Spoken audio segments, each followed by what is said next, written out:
Alam nyo ba, dumarami na ngayon ang babae na mas mataas ang sweldo kaysa sa asawa nila.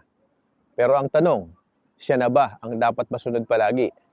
Ayon sa Pew Research Center, halos 1 out of 4 na mag-asawa sa US ay babae ang mas mataas ang kita. Sa Pilipinas naman, sabi ng PSA, mas maraming babae ang may college degree kaysa lalaki. Pero kahit ganon, nananatili ang tradisyonal na paniniwala na lalaki ang ulo ng pamilya. Sabi ng Journal of Marriage and Family, kapag babae ang breadwinner, pwedeng bumaba ang self-esteem ng lalaki at magdulot ng power struggle.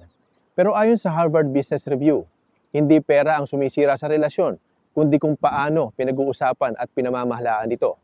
Ang mahalaga, respeto at pagkakasundo. Hindi kita ang basihan kung sino ang masusunod, kundi pagmamahal at partnership. Tandaan, ang pera dapat kasangkapan lang yan ng pamilya, hindi dahilan ng gulo.